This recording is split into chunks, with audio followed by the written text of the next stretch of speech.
Welcome everybody to the Unlimited Podcast. I am your host, Lim James, and the co-host of this show will be Micah Johnson. And today we have two special guests on our show to talk about a very serious topic. It will be Ryan J. and Miss Malika. Hey, Ryan J and Malika. First of all, I would like to thank y'all for coming on to the show. Y'all always show support and show love. And today we'll be talking about a topic concerning Ahmaud Arbery, who was killed February 23rd in 2020 by Gregory Michael and Travis Michael.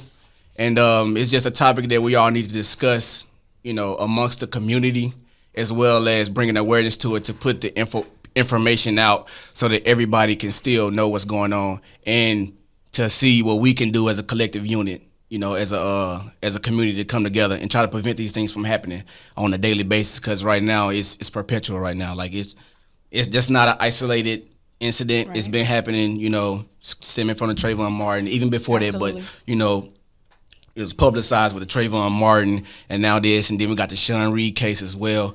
But our main focal point today would be about the Ahmaud Arbery. He would be 26 years old today. Yeah, we first facts on behalf of the Unlimited Podcast, we would like to send our thoughts and our prayers out to the family of Ahmaud Arbery.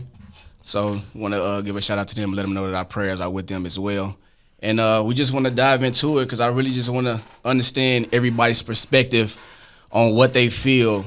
What was your initial feeling when you first heard about the Ahmaud Arbery case?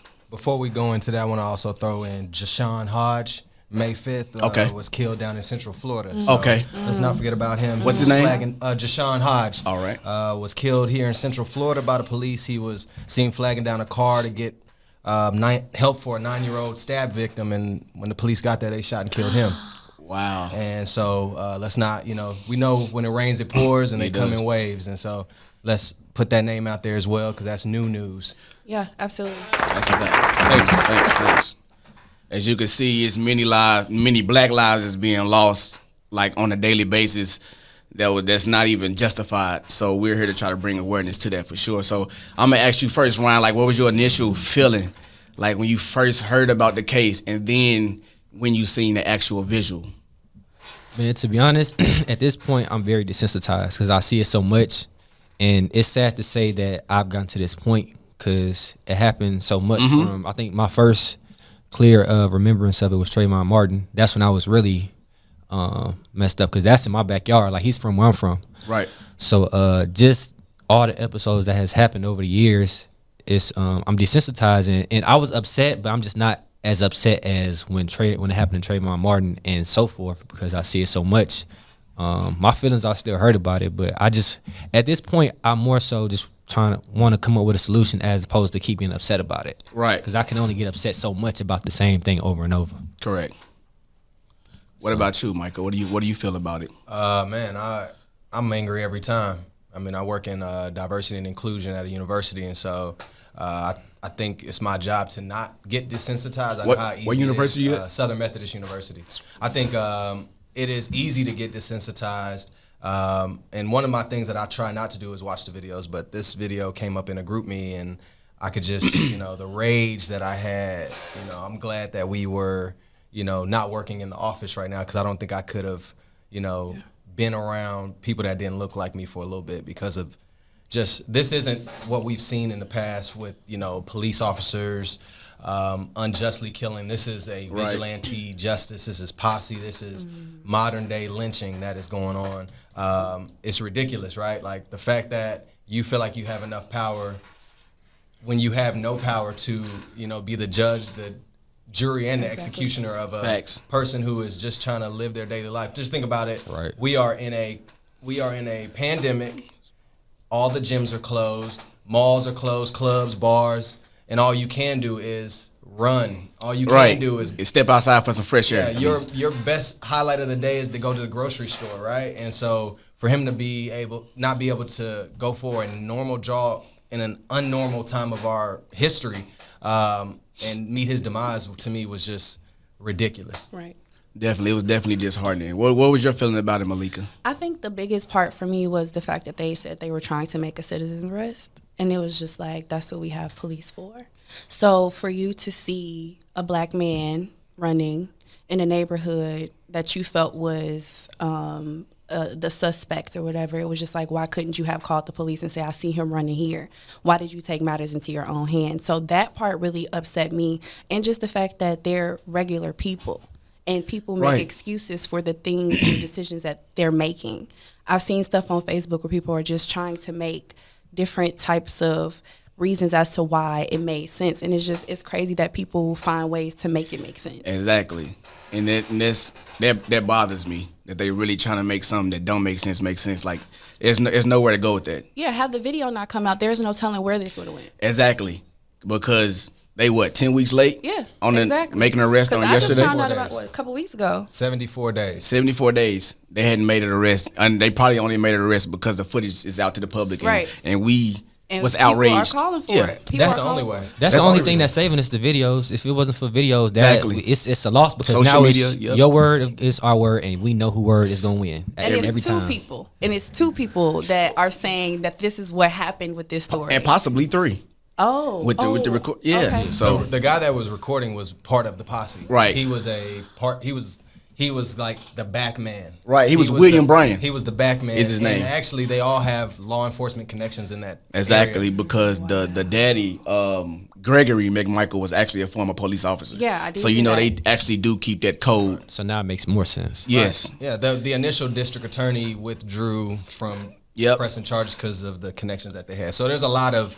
That's the issue right there, is that we aren't in positions where, granted, I mean, I would love to study that community and see what is the demographic and everything. But at the same time, in the areas where we are probably the majority, we still aren't in the political spaces that we need to be in order for, if that district attorney had any type of character, any type of integrity, that person would have been in jail once that happened, regardless of their skin color, to be honest with you. But we are so desensitized to politics, right? I mean, I was arguing with my pops the other day. I was like, there have been times where we've blatantly seen, our election process be voided by this history. Like, why are we still doing the electoral college, right? Hillary Clinton won the popular vote, but Trump is president. Makes no sense to me. Right. We saw a dirty election when Al Gore lost to George Bush in our childhood. Dang. And George Bush's brother was the governor of Florida.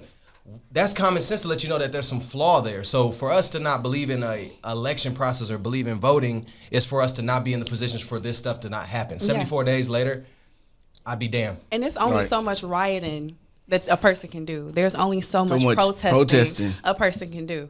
That's right. So that's one of the main things I wanted to address or even talk about was the question is, what can we do as a community to come together and do something that's logical, that's legal, and can actually change the outcome of situations like this?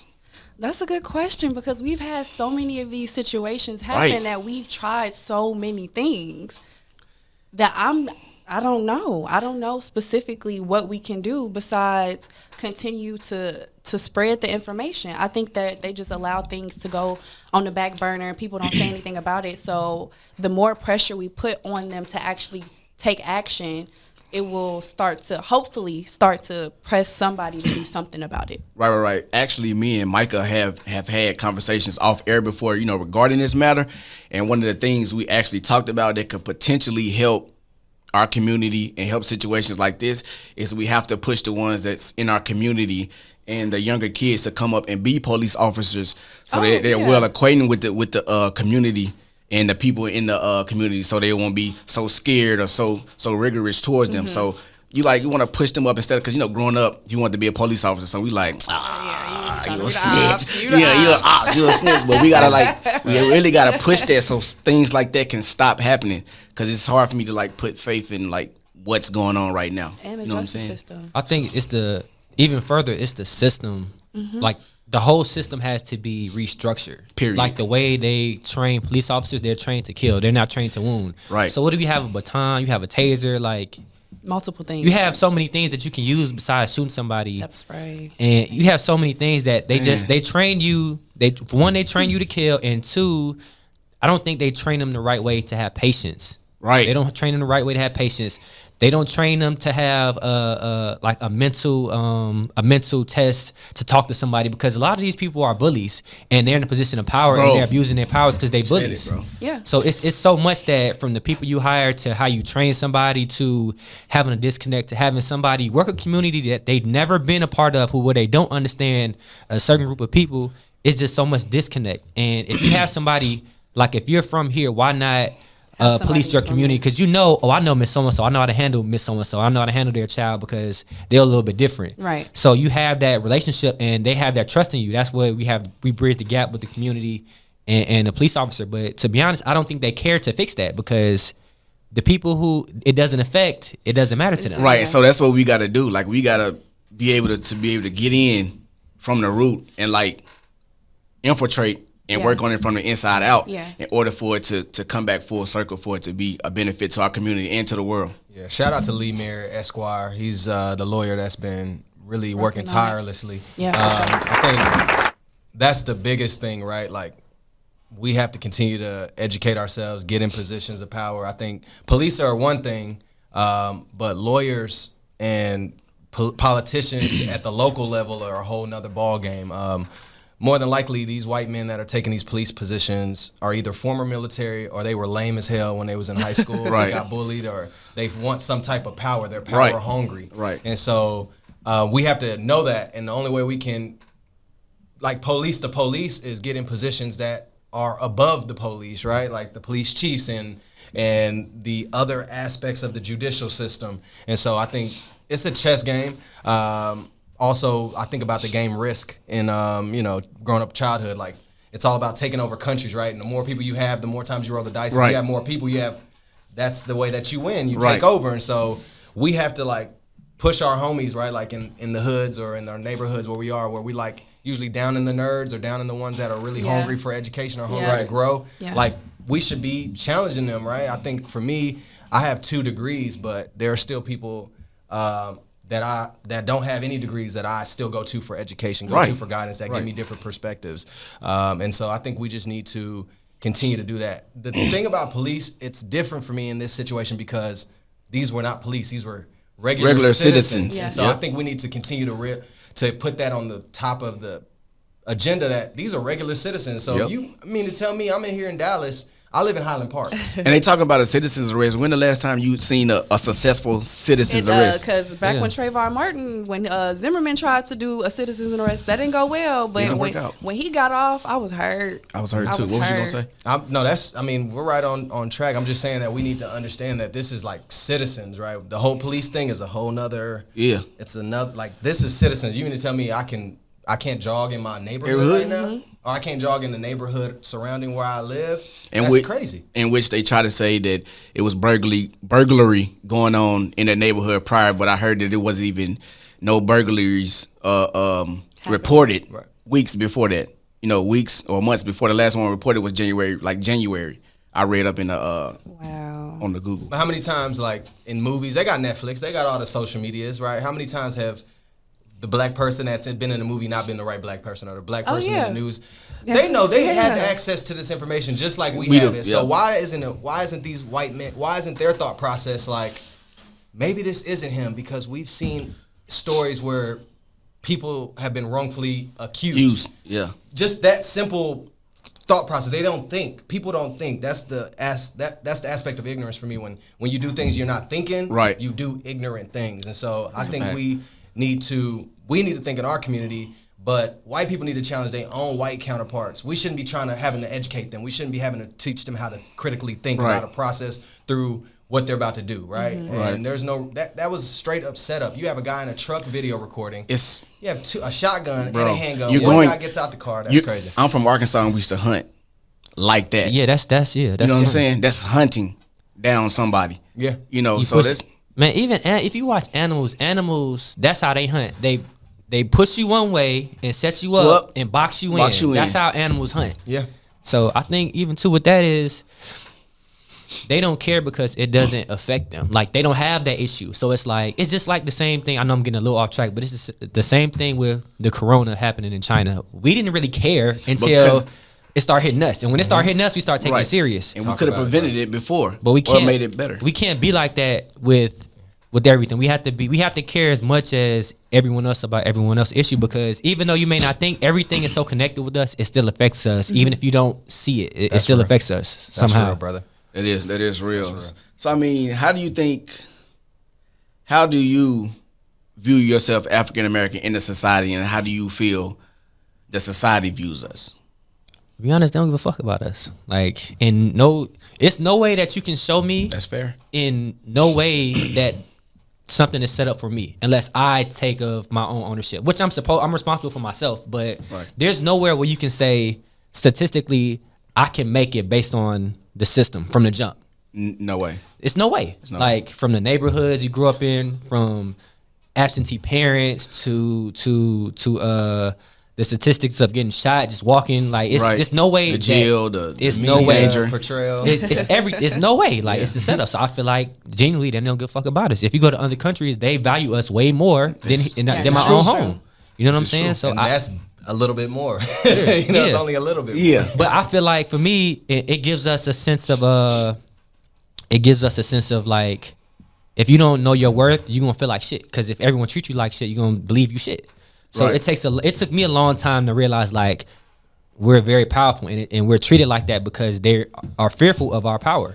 So now that I'm aware of that, I'm not in fear of anything. But a lot of people aren't, because if you treat it a certain way, if you tell a kid all his life he ain't gonna be shit, he gonna believe it. Right. So I feel like that's how we are portrayed and treated for the most part. Right. That's a good analysis, bro. Well, I can say as like a black woman, there's not our queens much. For sure. Yeah, there's not much of a thing that I feel like we have against us. I do feel like we have to compete with our counterparts, like our white counterparts. But I feel like being with a black man and seeing how I can walk into a restaurant by myself and I don't really get any looks, or I don't get, anything. But if I walk in there with a black man, like everybody kind of looking, or they're kind of, staring or whatever. And I don't like that. And that's why it's very scary for me to know that one day I'm going to bring into this world a young black man and have to raise him up around all of this. So for me, like as a woman, of course it's something, but I feel like for y'all it's way deeper. It's way harder to just live life every day. That makes sense. What about you, Micah?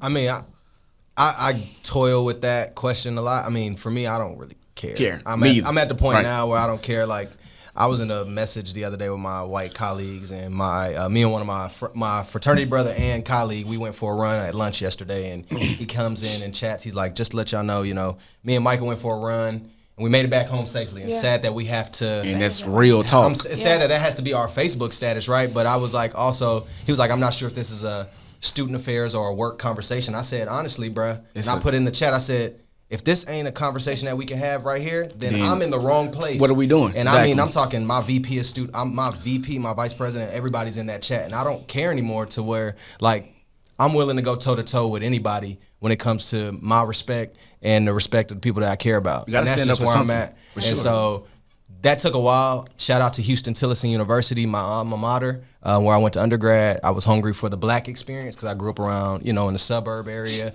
in safer areas because my dad worked in the, federal government.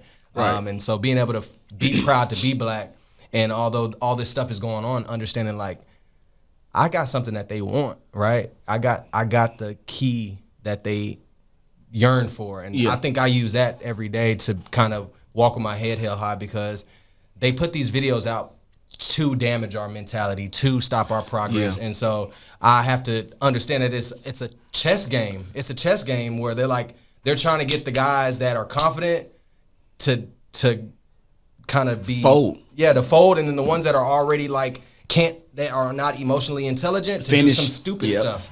So, I mean, right now, first off, I don't want to be in jail right now because of coronavirus, and understanding the disparities of the black community with this disease, and understanding how my black brothers and sisters right now are overly incarcerated and are having to suffer this without any type of support. So I think about all those things when I'm making decisions on a day-to-day basis.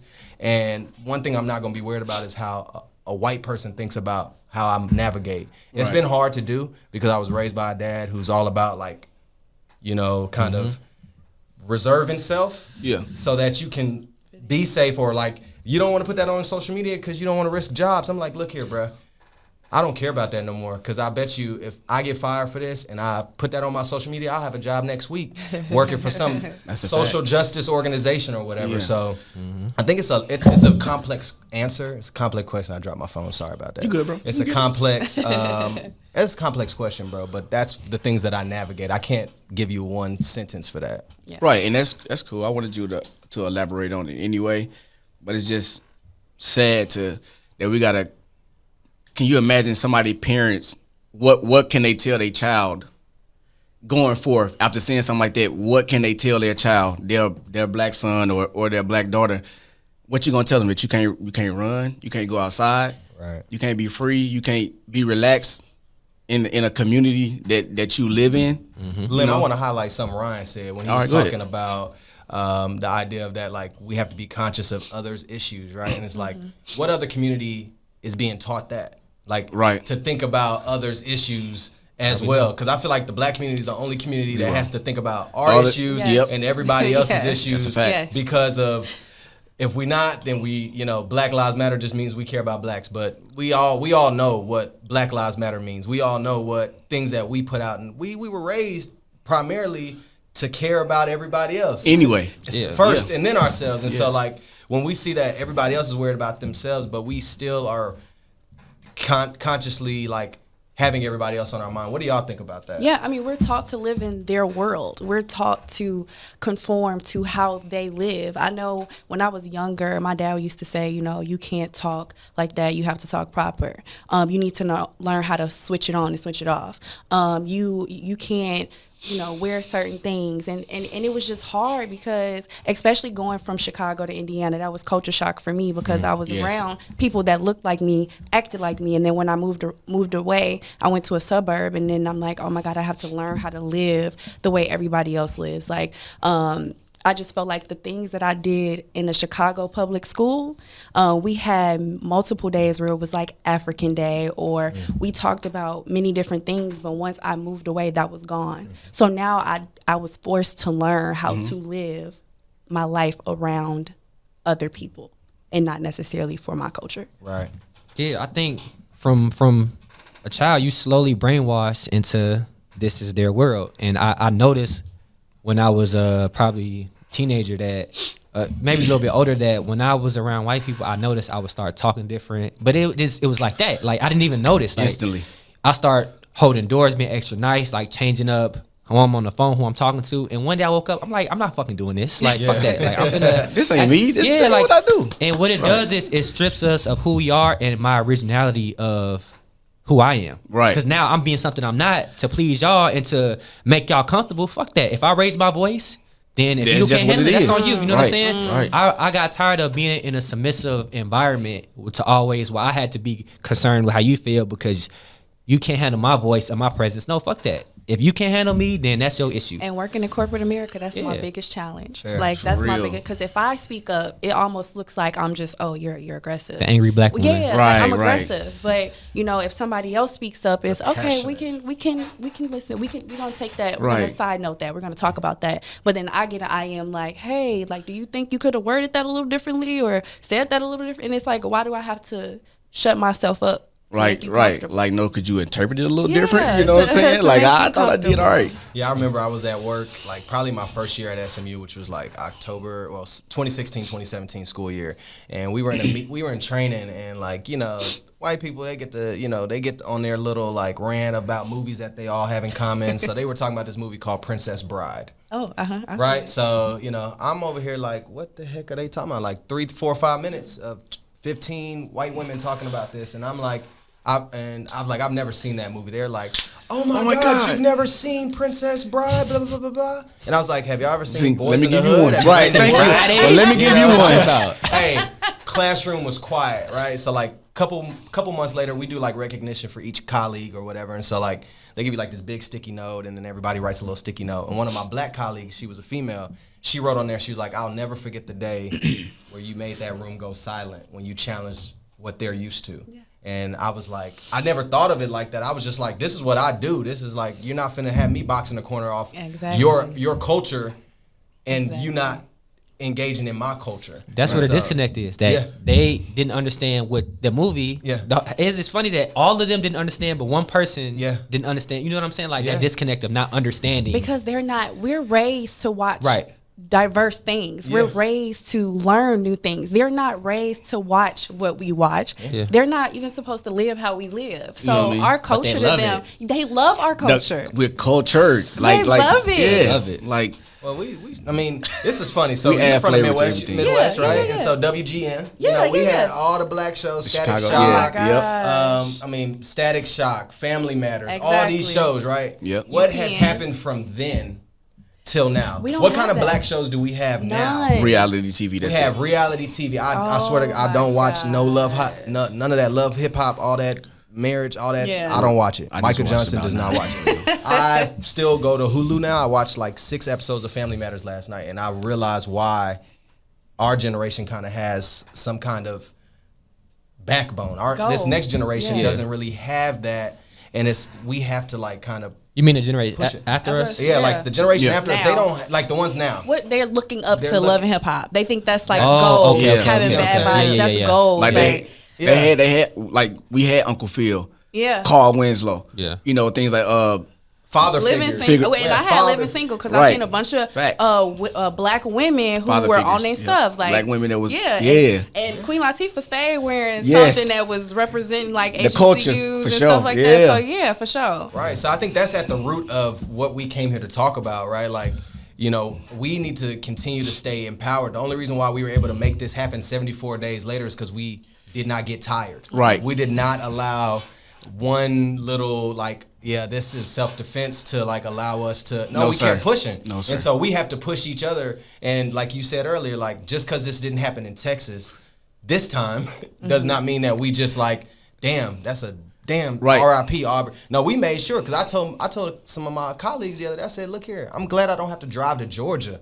Yeah. I'm glad I don't have Right. to drive to Georgia this weekend because Right. I would have done that because I'm tired. Right. I'm tired of Hearing about it. especially as citizens trying to Come on, kill a bro. black man. Come on now, that's crazy. So do y'all think it's deeper than what they're saying, or do you think it's purely they just saw him and just No, it's deeper. They profiled him for It's sure. always It's deeper. deeper. It's Yeah, always they, deeper. It's always, yeah. But it's deeper, but it's shallow. You know, if that makes Yeah, sense. Like yeah. they're shallow, but this shit is deeper. Yeah, yeah, yeah, than- yeah. especially for us. Yeah. You They know? felt so comfortable. That's how you Yeah. know the type of world we live in. They felt so Broad comfortable. daylight. Because you know, if we thinking about doing something, we think like it takes Like, us a while. wow. Yeah. We are Process not it. that comfortable to just be like, Even in our movies, bro. I'm finna pull up and do this. Right. And I know the district attorney. This easy. It's methodical. Yeah, it's for easy. sure. Like that was too comfortable. What's worse is nobody has anything else to do. Yeah. So if you just in your house and you see a black man running and you just like, we ain't got nothing to do. Call up your homie. If say I ran 2.23 miles today. Took me 16 minutes. In There's a under- lot of stuff you can do in 16 minutes. I can call you, tell you to meet me at this spot. I'm having a bad day. You know what I'm saying? And we could do that in 16. We can follow this guy in 16 minutes. So just think about how they just plotted on this guy. He had no idea. And the fact that he was running, so he was already tired. yeah. My man had to fight for his Like, you life, gotta run and he with a was gun. already tired. Come on, bro. And he was already winning the fight, and you got a guy in the back of a truck picking you off. It's It's disgusting. it's disheartening for real, bro. I think I alluded to this on the Unsolicited Opinions podcast, which is by Ron J and Malika. That I think I remember saying during being featured on there that it was actually a blessing going out the house And and coming making back. it back. Yes, Like I you did was say that. dead serious, and for something like this to happen, something that was so malicious and just like senseless, bro. Like you really just killed this man for no reason. Exactly. We don't take it for granted leaving the house and coming back in the way we left. Yeah. You know. It's a lot of people who don't understand that. Like even like some black women, not saying all, but it's some that don't understand because they're not a man. I think we get more targeted, but it's like, It's true. do you know how stressful it is to be the household of a family, to go out, provide, but then worry about Why you out? 3, 4, 5 things? Making it back. My job fucking me over. I got pulled over today. Making sure I'm getting enough money to pay the bills. Come back and then hold the whole household down because whatever affects you affects the wife, affects kids. It's a trickle effect. So it's a stressful thing coming down. Matter of fact, I got a story with I got pulled over going to work, and on the road I was on, When they flashed their lights, if I pulled over, I was in a secluded neighborhood. No, sir. I said, hell no. I kept driving, but I put my blinker lights on To let them know. and I was going slow. And once I got into a parking lot where there was a lot of traffic and a lot of people in the parking lot. He went to the window. He said, why did you keep moving? And I gave him a bullshit answer because I can't say, well, to be honest, if I pulled over here, I could have got shot. Wasn't nobody gonna see. So I gave him a bullshit answer. He said, you know, you could I could take you to jail for Eluding. yeah. You know what I said? I'm living. As crazy as that sounds, you could take me to jail, but at least I'm fucking alive. I'm living. And that's sad to say. Like, I had to do that. You know what I'm saying? But at least sad. I know that I did something to prevent. If you thought about it, it was gonna be a fucked up situation because we got cameras, we got traffic. It's a lot of people if you want to do some shit. Right. But that's what I had to do. I mean, And I was cool with it. It's bad that you fearful when you see the people of the community that's supposed to protect and serve. Like, you really see them, they pull you over and you just like, oh my God, this could get bad. Let me turn my phone camera on. This could get bad. That's bad. And let me just say, when you're in a relationship, I want y'all to really understand how important it is for y'all to let us know where y'all at and where y'all going. Not trying to be invasive in y'all lives and y'all like, dang, why you keeping tabs on me? It's not even about that anymore. It's really about, like, at the end of the day, we need to know what's going on with you. Like, I genuinely care. Yeah, so if something happens and I'm like, okay, well, he's over here and I'm looking at the news and I see a black man just got killed somewhere, my initial thought is, okay, well, he good. I know he's not nowhere in that area. But if you not telling me what's going on with you, there's no way I'm gonna know that something is wrong. Right. So I just don't want men to just automatically think, like, when my woman is asking me a question about where I am or where I'm about to go. Yeah, like, don't think of it maliciously. Like, have a deeper thought process in regards to that. Like, if something happened to me right now, would she know where I'm at? Would she know something is wrong? That makes sense. That's real. That makes a lot of sense. That makes a lot of sense. Every one of those lives is a tragic loss. One of the buttons on here. Hey, but it went there though. Like, right? It went there though, That right? definitely, I thought that was one that you added on there. It went with it though. So I Who mean, was that guy? right? You know what I'm saying? So I mean, also I seen something that was disturbing as well. But the Arbery case definitely hit home for me because I mean, he is an African American. Like, people say, oh, he's not close. It shouldn't have to be close to home to hit home. Yeah. You know what I'm saying? Because with Ahmaud, I am Ahmaud. You are Ahmaud. You're Ahmaud. You're Ahmaud. You know what I'm saying? Like, that could have been any one of us, and it can be, and that's what's the sad part about it. But I was reading on something the other day, and I seen something about the Sean Reed case. And I'm going to go to Micah because he know a little bit more about this case than I do. It was the 21-year-old that was fatally shot after the high-speed chase from the police, and he also was running on foot, but he was fatally shot. It was somewhere between 15 rounds unloaded. They said that he had a weapon as well. They said he fired back, but no one from the actual police department turned on their body cam to show what was going on. Indianapolis. Oh, this was just a couple days ago. Yeah, I did see that one just a couple days ago. Yeah. And he was on Facebook Live when it was all happening. Yeah. And then Okay. his Facebook Live was still on after or during the whole process. And he said it's a closed one of the was detectives laughing. or something. Yeah, laughing about it like.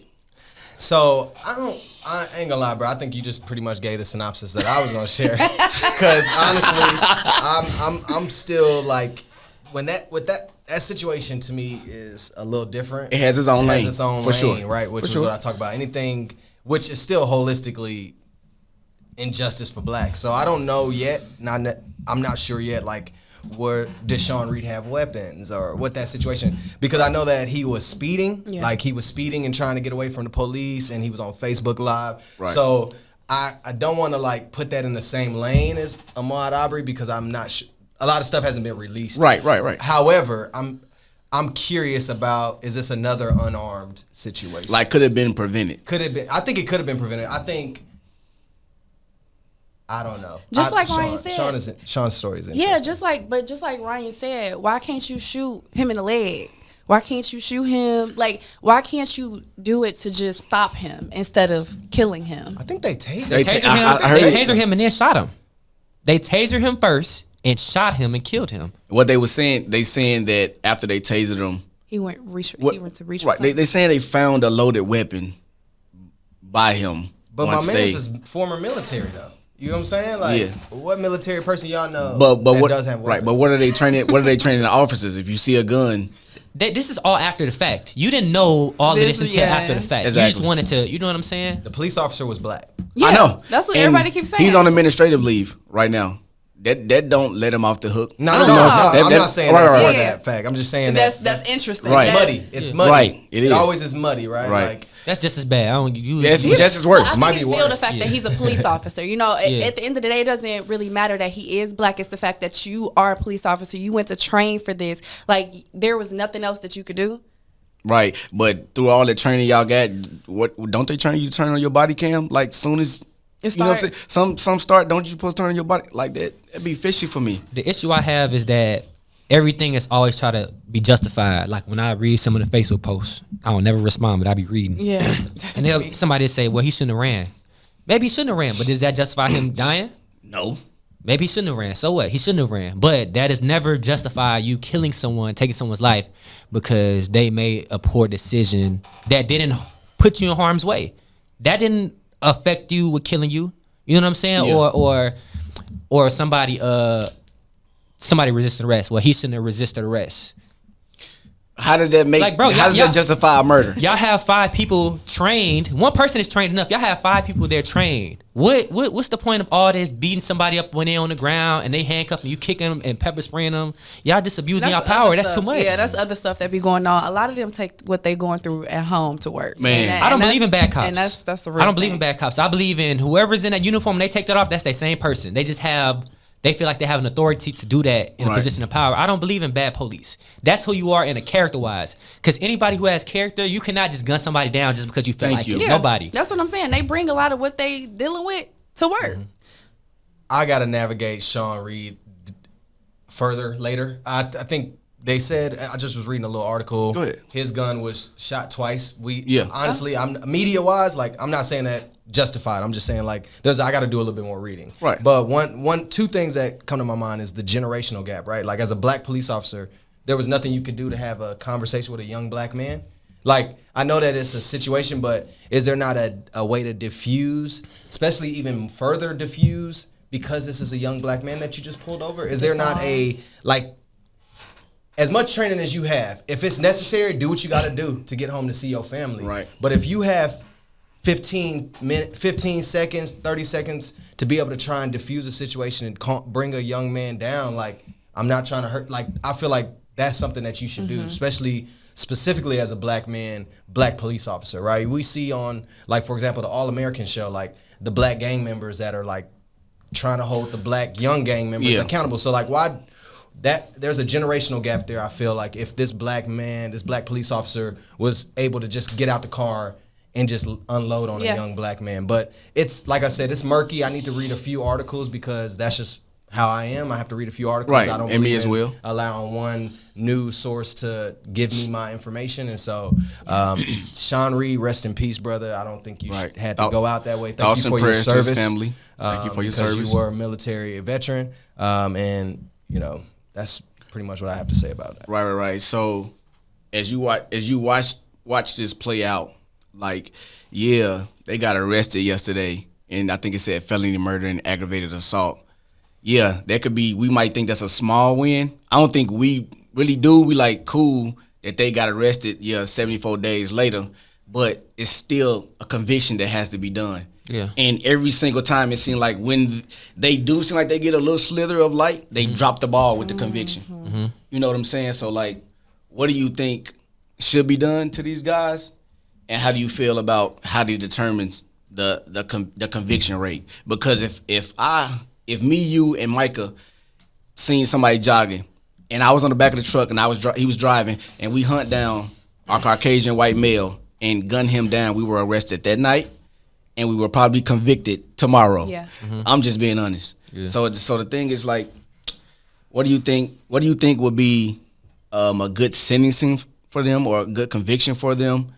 And do you think that it'll still be justified even if it was like life without parole? Or, I mean, the laws are a little bit bullshit because there's always this 5 to 10 within the gap. So if I can give you the 5, that still justifies the crime. But if somebody else do, I can give you this 10, it still justifies the crime. So to me, it's like, I don't know. I don't have an answer for that because, again, the gap is so big that they know that they can have room to say, all right, well, this person has no priors, and technically we gave him within the sentence, but it's still a bullshit sentence because you gave him the lighter end of the stick. So I don't really know, but that's what I... What about you? Me? You want me to go? Oh. You can go. I don't believe in taking a life for a life, so I don't believe in like doing a death sentence or anything like that. I do believe that life in prison would be a lot for them because they probably thought they were going to get off. So for them to have to sit in there every day and really just think about the fact that, damn, I got caught, like, damn, this wasn't how this was supposed to be. Yeah, I don't think this wasn't how this was supposed to go. And then you have a father and son, right? So you're like, damn, like I done messed up for my generation. And then if he has kids, like I think for them it's gonna be more so all mental. That's gonna mess them up more than anything. So I don't believe that, they should get, electrocuted or anything like that. But I do feel like them actually having to sit in there and really replay everything and think about what they did and the fact that they actually got caught and got convicted, that would hurt them more. Right. What's your take on it, Micah? Well, back to your initial statement, we still have the right to, fair process. So I don't think we'd be, convicted tomorrow. We would still get a fair. Right, we would probably still get convicted. Right. I just don't want us. I don't want us to throw, the flaw. There is a justice system. Figuratively speaking, though. Yeah. I just want us to understand we still do get the right to fair trial and things like that. Unfair fair trial, Right. But we won't be, won't be that quick of a turnaround. But I think it depends for me. Like, I think they have to figure out if this was an intentional like hate crime. Like I would love to see if they take this down the hate crime avenue, which I think it was. I read up on it and they said it wasn't. Right. But maybe it'll get a different, like you said, maybe it'll do a different update and add we know it's a hate crime, right? Come on, man. They're not gonna say that though. Right, but I mean, I think that they should at least get life in prison. But I toil with death penalty and stuff like that because I mean, we grew up in the same church, bro. Like, we ain't talking about it. We ain't about that life. But the anger that I had yesterday, I was willing to be on the firing squad for these guys. Like sign me up. But as I read my scripture every morning, my scripture book every morning, I'm like, you know what, Micah, you got to go back to, go back to your roots, right? We are. I'm not saying that I'm not. Oh, we forgive them, but I'm also like, a life for a life on some, it's not how I like to navigate life because, they're not going to be able to sleep well at night. No, at all. And that enough is a different type of justice that we as human beings will never be satisfied about, right? But if you believe in a higher power, if you believe in a higher being, then you understand that, that's not something that you should concern yourself with on a day-to-day basis because that will break us down and we won't make it to, our 30th, 40th, 50th birthday just off of the disintegration of our mental and our mental and physical beings, right? And so, it's all complicated, bro. It's all for me. It's nothing is simple when it comes to our lives, right? Because they force us to live complex lives, and so that's just kind of I can never answer those questions like yes, no, maybe so. Like I have to kind of give you what I'm thinking through because that's just how I process a lot of this stuff. All right. I think now we just want a conviction. We just want them to actually get something, and then we'll worry about what the punishment is later. But like right now, we just need them to get some type of like I just like punishment. Don't drop the ball on this. You know what I'm saying? Because it seemed like the ball get dropped too much. And but I'll tell you one thing I think they should do. Since the district attorney of that area didn't want to take them this first time, we should get a jury and all the people from outside of that area. Oh yeah, I think that since you didn't want to convict them in this community, we're gonna go outside this community and we're gonna grab our jury, we're gonna grab our judge, we're gonna grab everything that we need for this case because y'all didn't want to participate when it was obvious that it was a intentional murder, but we want to bring in our own people. Yeah, that's fair. We're gonna wrap it up for the first session. Hold on, I got a question. What? Oh, okay. What do you think we can do better? What do you think we can do to help our situation? Because I can't control you from shooting me. Like, that's something I can't control.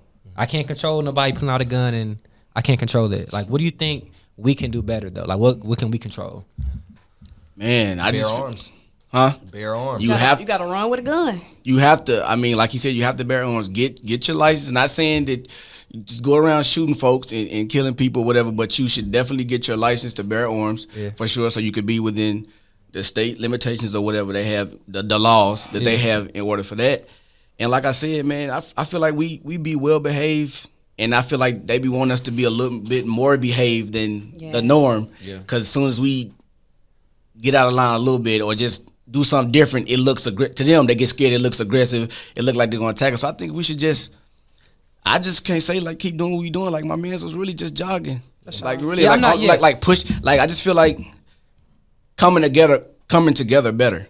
Like we have to be able to do that. And like I know we got the NAACP and things like that, but we have to really get into that stuff. Like our generation have to get in there and start like real life changing things, having meetings every week to nominate different people in, nominate different people out, to infiltrate the system because it's broken. Yeah. That's like the main thing. Got to get organized. I agree. Have to get organized. All right.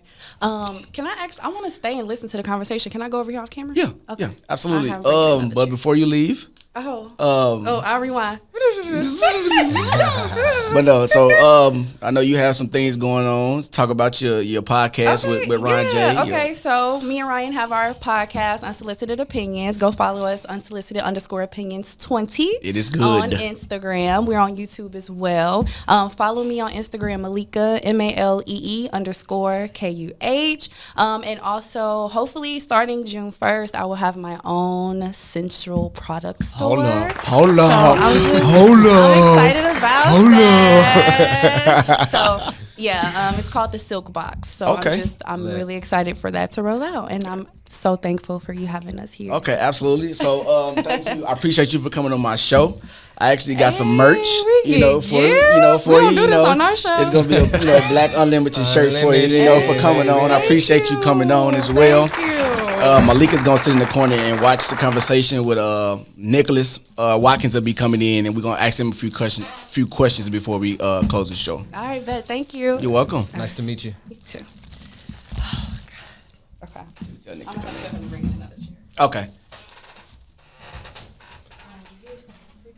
While we in a pause, one of my boys, Zach, man, he shared some really good information with me regarding just the right to bear arms. Okay. So he was saying that, if you don't have a handgun, a concealed handgun license, knowledge of your state gun laws, and access to a handgun safety attorney hotline, make sure y'all do that. So that way you know what you're doing. We all deserve and should have guns. It's our constitutional right. That's a fact. And obviously we need them to protect ourselves.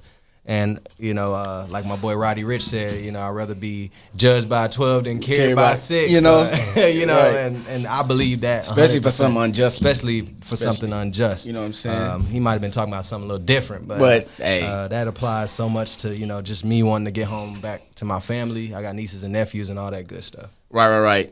Appreciate that. And now we got a special guest, friend of mine, Mr. Nicholas Watkins, everybody. Nicholas Watson. How you doing today, man? Man, I can't complain. It's good to see you, brother. It's Friday. Just came from work. Gonna kick it for the weekend. Needed that. Hey, man. So we really was just like, talking on the topic of Ahmaud Arbery earlier. It's definitely gonna be on you for like this last 20 minutes. It's gonna be a little more heat because we didn't answer like a lot of the questions that that we had asked about it. So I was just really asking them, what was your personal perspective on what happened? Like your initial thoughts, whether it was angry, sad, emotional, disheartening, whatever it was. What was your initial thought? And then as you had a couple of days to process it, did that change or did it stay the same as well? Man, just reading about it, it was sad. You know what I'm saying? It was just another innocent black man, getting gunned down, and it wasn't even by the laws. It was by some, regular civilians who, thought they had the power to, get in their truck and go gun this man down who's minding his own business, just jogging across the neighborhood. And I think this particular incident, I think it's affected a lot of people. Yeah. You know what I'm saying? And the crazy thing is that it happened in February, and they just getting arrested now, and it's just becoming a big thing now. It's like, damn, like it's been 2 months. Yeah, you know what I'm saying? 74 days since arrest. It's been a long time, and I'm just trying to figure out what really, you know what I'm saying, possessed the dudes who shot him. Like, what made them think, I bet. What was your thought process? Yeah, what's your thought process to say, bet, let's get our guns, let's get this shotgun, let's go chase this man down, and let's shoot him. Like, it don't make no sense. And that's what Ryan alluded to earlier. He was like, look how comfortable they was in doing that. Right. Like, it wasn't like no methodical move. Like, it wasn't like they waited till nighttime and then one came from behind, you can't see their face. Broad daylight. It's broad daylight, bro. Yeah. It's broad daylight, and they come out there and hunt the man down like Exactly. that. That was like, did it like make you angry, or was you like? It's just more of a realization for me to just know that, you know what I'm saying, as a black man, your life really on the line every day. You know what I'm saying? Like, right. And I don't think nobody thought, yeah, I can get shot jogging. You know what I'm saying? Yeah. Everybody's just more stuck on the police. I get stopped by the police, I might get shot. I might get shot. You know what I'm saying? But now it's like, damn, I can't even jog around the neighborhood. Right. I'm gonna get shot. You know what I'm saying?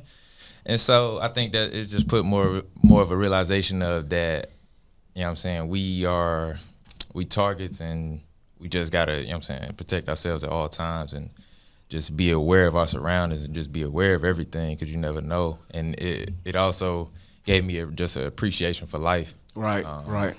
And that's, you know what I'm saying, I try not to, because it could be taken away like that, man. Just like that. You never know. So just, you know what I'm saying, in my perspective, it was just like, all right, you never know when God is got your script done, you know what I'm saying? So it's just like living every day and taking every day and just living, you know what I'm saying, living life for him, and you know what I'm saying, having your foundation on the Lord, and just being authentic, just being your authentic self every day, because you can't, you know what I'm saying, miss a day. So that's facts. And I know they kind of had the situation that kind of hit home for you, because I know that you fit, you work out, you run, you jog, so you like, yep, like I'm doing the run for him as soon as I leave. Right, I am too. Yeah. Micah Johnson already did. He sent me his earlier. We talked about it last night. Like, you know, we got to get it. So, you know, as soon as I leave here, I'm Man, interesting about that run, man. I did it at lunch today. First off, I was getting ready to walk out the door. I closed the door, left my wallet and my keys in my apartment. So I see your Instagram. An hour late to the run. I usually run with one of my fraternity brothers. Shout out 1911. I'm Cap Alpha Psi, but I see you Omega Psi Phi, bro. Shout out to that. Hey, look out, but boys. when I got there, I was, I usually can do a mile easily. I got to about that 1.5 mile mark, and I was struggling, right? And it was windy, fully cloudy, and it just seemed like every time I got ready to like quit, the sun would just come out of the clouds. Yeah. And I was just like, Ahmaud don't want me to stop. You was running for something for real. I literally felt like I was running for something, and I'm not lying to you. Lemon, we grew up in church, and he knows like I'm not really the strongest spiritually, but like I really believed in this run today. Right. And I did not stop until I got to that 2.23, man. So I'm rooting for y'all who are gonna go do it later. Yeah. It's not an easy run if you don't run often. Like me and him, we run on the basketball court, but 2.23 miles is tough. It is. So it was real, man. I just felt like it was. We need to continue in our community to run with purpose. Everything we do, we need to do it with purpose, and when we do it with purpose, we're going to have those moments where we might get tired, but there's going to always be something that is like symbolic that's going to make us want to keep going. And I think that's what we have to take out of this situation, and situations that happen like this, is that we have to continue to keep running with purpose. And we can't lose that way. That's a fact. I asked him earlier what you think we could do as a collective community, as African Americans, to prevent things like this from happening, or at least less happening. You know what I mean? It's tough. It is, man. Curveball. Yeah, I mean, that's tough. I mean, you could say a number of things, but it's still, just for me, like, you could say a number of things, but you could still, anything could still happen. You could, you could be riding with your dog, you know what I'm saying, chilling. You can still get shot by the police. You can still get pulled over. You can be jogging. You can be running with whoever. You know what I'm saying? You still, obviously, you can still get pulled up on. But I think just as blacks, I think we got to come together. I don't really like when, you know what I'm saying, and this goes from top to bottom, whether you celebrity or not. I don't really like when, you know what I'm saying, blacks beef with each other, and you know what I'm saying? Because at the end of the day, there's really no point. Because at the end of the day, there's no point because, shoot, 2 weeks down the road, y'all probably gonna see each other. Hey, bro, it's good. And y'all gonna be good. It's gonna be like, nah, we wasted 2 weeks. Right, 2 weeks. Yeah. You know what I'm saying? Like, so I think, for nothing. I think every moment is precious. I think, you know what I'm saying, beefing with somebody is pointless. I think blacks we should stay together and just continue to be together. I think events like these pull us together. You know what I'm saying? I seen the running the 2 miles is bringing everybody together, and you know what I'm saying, posting the picture, and spreading awareness about it. And I think just creating a dialogue and a conversation about it is helping more people get their feelings out and saying, oh, okay, I can relate to people who I might have not been cool with. You know what I'm saying? So, and when you say it brings awareness and it brings us together, what we have to work on as a community is sustaining it. Indeed. You know, we got to sustain. Like, it's popping right now. Consistency. Yeah, it's popping right now because Indeed. it's fresh. Indeed. What about 2-3 months down the line? What we gonna forget? Yeah. And like we just gonna break off and go our separate ways. We just got to keep the energy and the momentum. Like me and Ryan always talk through text. He like, bro, strike while the iron hot. Right. It's going right now. Just keep the momentum going. So I feel like that's like the next step we got to do is when we come together as a collective unit, is just sustain it for a longer period of time. Easily. I got some advice. I think like I said, I can't control what you do. I can do everything right, and I just die. But at least I know I did everything in my power to avoid certain things. So I think, like, even now, I mean, it's sad to say, but if you jogging, get a GoPro. You know what I'm saying? Like, at least I know that if something happened, that I'm covered because I have a GoPro on what happened. You know what I'm saying? Or if I know I'm about to get pulled over, as quick as you can, just send a message to Facebook. Be like, hey, I got pulled over. I'm finna go live. Y'all tune in for me. Yeah. You know what I'm saying? And just let the officer know, hey, name and badge number. I'm letting you know that I'm recording you, which is perfectly legal. Yeah, I'm recording me and you for our safety, and because at that point his energy may be a little bit different. He might be pissed off, but his energy different now because everybody watching. Right, you know what I'm saying, or have a camera set up in your car already, or if you know what I'm saying, you got pulled over because he said you read the red light and you ain't do it. He on some stuff. Right, and you can go back and forth with him, but once you see his energy, be like, you know what, I'm finna take this ticket. I ain't even finna argue with him. I'll pay the money because I don't sit here feel like arguing with me. I get beat up and shot over a red light. So I think just do everything in your power to try your best to switch up his energy. You know what I'm saying? And do what you can. Some stuff it's gonna happen, but just do everything you can in your power. I like what you said about doing whatever anything in your power. Like, do you think we could be better at like de-escalating situations before they yes and no get to elevating? Because I be seeing some crazy videos like, just chill. You know what I'm saying? Like chill. Yeah, they're not the ones getting shot though. Yeah. I mean, but it's stories that we just don't know about where we could have de-escalated. Oh, for sure. But I'm not talking about the ones where we didn't do nothing. Right. I know that the police hot over here. I know they hot over here. I know they racist. And if I know I smoke, I'm not finna go over there and give them a reason to pull me over. And then get into some more stuff. Yeah, get into some more shit. Right. I'm already wrong because I'm high over there. You know what I'm saying? I'm kind of in the wrong. That don't justify me dying, but I know I'm in the wrong. Don't go over there. Just stay home and do your thing. You know what I'm saying? Or if I know that I'm not supposed to be, I'm somewhere where I'm not supposed to be. You know what I'm saying? Like, I'm ducking off over here with my girl, with my side joint. Right. And it's hot over there. Hey. You know what I'm saying? I do what I gotta do. I'm lit. I'm alive. Just try your best to, or you can be having a conversation with the officer. You see his temperature is hot. Officer, you know what? I'm sorry. I ain't mean to. I'm going to let you have it. I'm going to take that ticket because it's almost a lose-lose. Yeah. If you raise your voice, he going to raise his voice. If you get aggressive, he going to get aggressive. And 9 times out of 10, they be justified. Yeah. Even when it's unjustified. Even if it's not an officer, it could be a regular guy. He's mad. He trying to go back and forth. You know what? Have a good day. I wish you the best. Right. You Right. now my energy switched up. I'm good. My energy is straight. You know what? Have a good day. I'm gonna just go ahead and go over here. Right. That's it. real. What you gonna say? I just feel like that's like a small slice of the pie. Like, you know, compared to like, I just feel like we shouldn't have to do all that. Like, I feel like I shouldn't have to go and spend $300 on a GoPro. You know, it's sad. Absolutely. Right? Would I do it to if I knew that was going to ensure that I got home that day? Hell yeah, because I spent $300 on drinks at the bar. Right. But I'm saying like the fact that we out here trying to have a strategic planning meeting on how to come home today is some bullshit. To be honest with you, I was thinking this in the shower before I came. I was like, this is the first time most communities have ever had to think about leaving the house and coming back safely with COVID. Right. We've been doing this shit since birth. Right. Like, I've been, you know, when I would ride my bike to go to my friend's house, like this was stuff that was already told to me when I was young. Before we left. I was seeing like a group of little white kids in Highland Park riding their bike down the street by themselves, and none of them are. I can guarantee you, none of them were over 12. I'm like, I bet you they didn't have a conversation.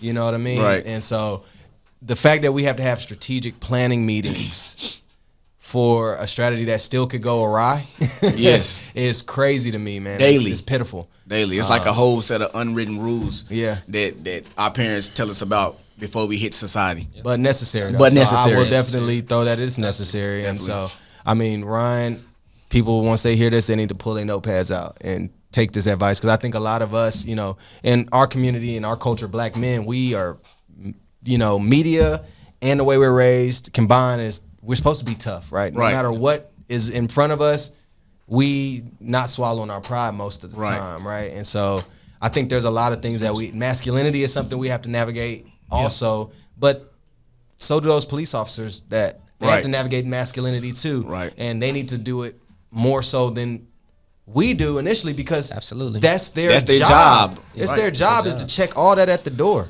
Right. Check that before you turn them lights on. Check all that because don't come to my window with an attitude, bro. Right. I broke a rule, bro. How many people breaking that same rule every day all over the country? That you Same don't let one- go. same ones That you done break every seen. day? Right. Yeah. Same ones they do. Right. The Yeah. same ones you break every day that you don't get in trouble for. Yeah, the one when you on the highway and you ain't put your blinker on, bro. You know what I'm that's a saying? fact. You know, so it's crazy that we having a strategic planning meeting for some shit that still might not work most of the some of the Right. time. It could go wrong. You at any know, moment. it's crazy. Right.